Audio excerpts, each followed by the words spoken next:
Racers ready, on my whistle. Yo, what up? Welcome back to the channel. Today I got a special one for y'all. First thing is first, this is the 30 plus 3-4. It's the Taylor Elizabeth Clifford Memorial Grand Prix. This is the first year ever of this race out here in Costa Mesa, California. Now, of course, this is SoCal, kind of the typical fields that you see, but the race promoter is different than a lot of what you guys see on my channel. Typically, you know, I think you're seeing California bicycle racing, but this is the Majestic cycling series. It's part of a different series that takes place here in SoCal. So they do have a few different categories, one of which that I really enjoy is the 30 plus 3-4. Now, I barely break into that age range. I guess actually I just had a birthday, so I'm well into that age range now. 31, racing age 31 as well. But we're starting off. Things are a lot different than what I'm used to in the 2-3 and P1 through 3 fields. As I said before, this is a 3-4 field.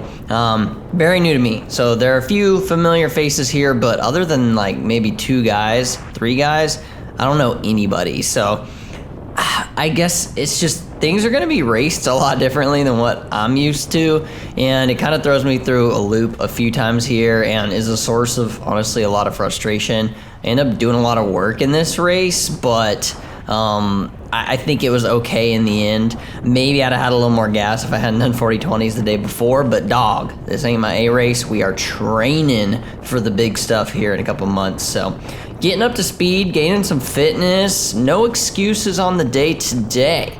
This one starts pretty chill, to be honest with you. It's just yet another like 4-corner crit. Really the only defining factor in this particular course was a really like stiff block headwind on a couple straights back. So basically out of turn 1 after the start finish, you hit like the nastiest headwind, and really absolutely no one wanted to pull. It was pretty absurd, if I'm being completely honest. Really interesting. You can see right here, we have like 6 guys off the front, and I yell at them, I'm like, we have a gap, roll it, go, go, go. And then they all start like looking back and sitting up, and I'm like, do you not believe me, dude? Like, come on. So I'm just like, screw this, I'm gonna attack y'all because you're obviously not motivated to ride whatever this could be. But we had a pretty good gap, like half a straightaway, and then everybody's just sitting up.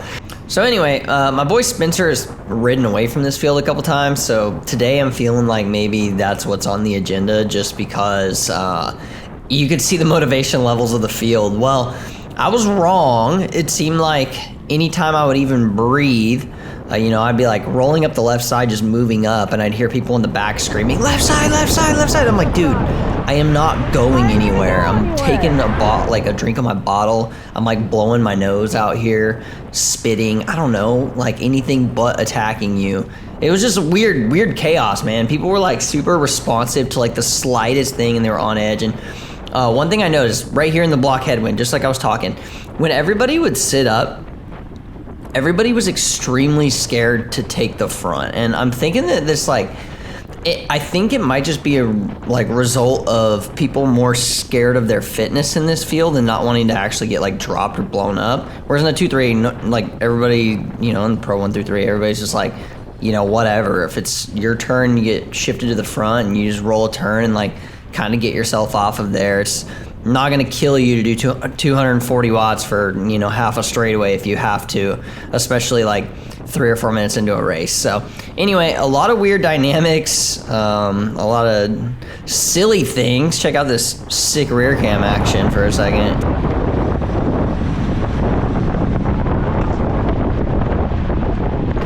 All right, so I'm not even going to pretend like I have any idea what happened there. Stuff like that was just going down the whole race. It was honestly chaotic, and I did feel like I was fighting for my life. You know, it was just like, whoa, a little bit mind-boggling from time to time. So I was definitely concerned for my own health and safety at times, and I was like, at a certain point, I just said, I'm gonna do the watts and resign myself to riding like top 10 wheels of the whole race. So it's pretty much what I did. Like I said, guys, couldn't really breathe without somebody screaming, hollering, so at a certain point I just assumed I was either going to have to do 400 watts, but since I don't have power, I didn't know how much power I would have to do to get away.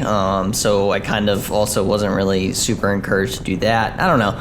It was just weird, and I didn't really feel like a brake was actually going to stick.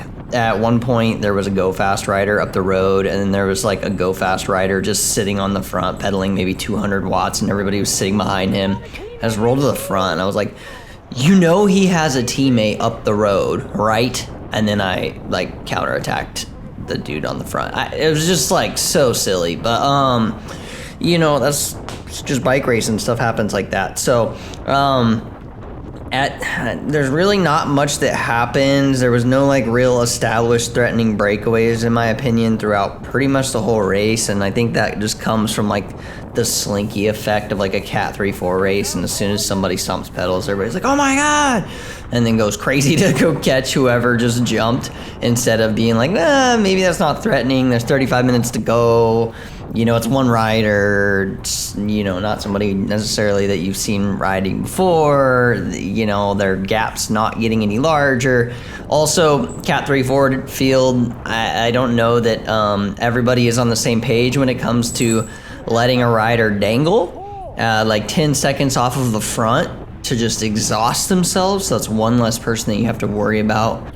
Another note on the team front, I think maybe Big Orange was the most represented in this. Had my boy Mikey was in here, Patrick, and they, you know, so yeah, the teams were all like maybe 2 or 3 riders. I think Major Motion had like 6 guys, but they were pretty split amongst Cat 3 and 4. So I don't necessarily know that any teams were really like dialed in their like, you know, ideas of working together either. So I think that I anticipated some of these teams like just knowing and understanding that like, if you got 4 riders in the field, it's your responsibility to pull back another team's rider if they have 4 riders in the field. But you know, it's just the disconnect is like hard for me. I don't know, I've gotten so used to racing 2-3s and above, and like, you know, riding with my own teammates, and we do that stuff. So it was just very odd. Nonetheless, let's talk about the things that I'm really proud of in this race that I think I did really, really well here actually. And I accomplished some goals that I had set for myself. And one of the big goals, and really the only goal in this race, was I needed to be first through the last corner. It's a pretty short sprint. It's basically 200 meters dead on. And I was like, you know what? I don't know that I'm going to get around anybody with a tailwind sprint, only 200 meters. So I need to be first through that last corner. And let's look at the last couple laps here and talk about those, because I'm also really proud of the way that I sort of asserted myself and moved up in the field here and just held position. So jumping ahead, let's check it out. All right, so we are currently on 2 laps to go. We'll be coming into 1 lap to go, and you can see things are just bottled right here, and I'm taking every opportunity I can to just push my way through. So the gates just opened wide open for me there, and I was like, dude, right up the middle, bam. I used to have trouble with like moving up the middle and moving up on the insides and corners, and I've overcome that a lot. Like, honestly, man, like late last year, maybe this year, like Tour de Marietta last year was the first time I really did that. But at this point I realized, I'm like, okay, I gotta be moving forward constantly. I'm not reliant on other riders to be moving forward, because I realize that there's a lot of hesitancy in this field. So it's on me to do it. At this point, we're about to be coming into 1 to go, and I feel like this is a fantastic position to be in. I do see a couple of the big orange riders pushing in the front here, and they do have 3 guys. So I'm like, you know what? Like, maybe they're going to set it up and try and work something out. I have seen a couple of their guys on podiums here and there, so maybe they know what's up. And I've actually raced in the 2-3s with a couple of these guys that are, you know, relatively good in the sprint. So I'm sitting in a good spot here. I know we're coming in the headwind, and this is typically a good opportunity to just keep that momentum moving forward. We have a couple guys that hit it way early, in my opinion, and they're just dangling out there. But you can see everybody's kind of frantic. They know it's time to chase.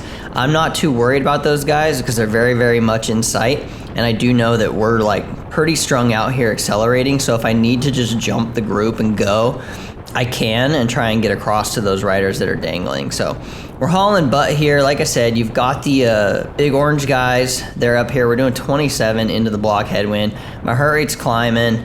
But like I said, I also don't want to get swarmed here. And the wind is coming a little bit right-left. And I didn't want a bunch of people moving up on my left. So you saw I kind of popped out to my left there and then stayed there. So a couple people go a little wide there, and I realize this is a tight position here, but I don't want to give up any spots. Now we're 2 corners away, and this is a long straight before that second to last corner. You can see the big orange guys are pushing. Student green kind of attacks. I get squeezed there super tight by Hitch, but I trust Hitch in a sprint. The man is constantly pushing top 5s here, and he's on the outside line. I just want to make sure I stay on this inside line. See, the third big orange rider comes up here. They dive around this dude in the green. He's getting filtered super fast. I'm glad I'm on the inside line. And I'm rolling into this, and I think that they're setting up a lead out, but then the rider on wheel 2 starts looking around, and I was like, oh my God. And I took that as hesitation from the big orange train and decided it was just time to jump. And this is a very, very long jump. So I barely make it to the front of the train, which allows that big orange rider to catch on to me, and I just unload. Went a little wide, I think, in my opinion, which probably allowed them to get underneath me. And I'm hammered to the finish, and honestly, when I came out of that corner, I was like, this race is mine. And then boom, at the line. Came to a bike throw, but I ended up locking up 3rd, so we can run the sprint back, and I'll just kind of talk through what I was thinking again. All right, so my usual here in a situation like this is I wouldn't have tried to shoot that gap originally, but I was super assertive there, and when Hitch went by me and I initially got squeezed, instead of backing out, I pushed forward and pushed pedals really hard. Right here, this space is extremely small, shoulder to shoulder with these guys, but I'm not allowing myself to lose position, and I'm gonna get my bars out here, and I'm gonna take position. So you saw the rider inside of me braked up. I could have gone left here and sat in the draft, but that's what I typically do. I saw it getting a little bit dicey, and I was like, if I sit in the draft for a little bit longer, it looked like the guy on the front had been up there for a while. It didn't make sense to me to stay behind these guys, and my goal, like I said, was first through the last corner. Bam, goal accomplished right there. And you know I have a decent sprint. The iSpeed rider though that wins, if you look carefully in my rear cam, you see how much momentum he carried through that corner. And that's who ends up winning. Like, he just had that momentum on me at the end, and had that momentum on all of us, honestly. And it just gave him that extra mile or 2 per hour that he needed to get across the line first. All right, so like I said, man, if you just watch this, boom, he comes around with just that little bit of momentum, kind of sprinter's gaps me, and then is able to move right, get the draft from the rider on my right, the big orange rider, and then he gets to come around, bam, locks it up. Super proud of myself here. It was a game of momentum in the end, and a friend Chris told me recently it is a game of momentum, so I did have that in my head today, and I think that did help me with bike racing in general today. But man, I'm proud of the result. I have no idea what wattage I hit, but I hit the watts I needed to land on the box, and so I'm happy with that. I'm happy with my assertiveness. Things are coming along. The field was 51 starters deep, so it wasn't like this was a field of 3 guys and I took 3rd. It was legit. And so, yeah, man, I'm proud of myself, happy to see the progress, and I think we're going to see a lot more of this. I typically start to wind up about this time of year and come into a little bit of fitness, and so I'm ready for it, man. Let's see what happens. Anyway, if you guys like this video, go ahead and smash that like button for me. It helps the channel tremendously. If you want to see more content like this, subscribe, and I will see you guys in the next video. Thank you again so much for watching. Later.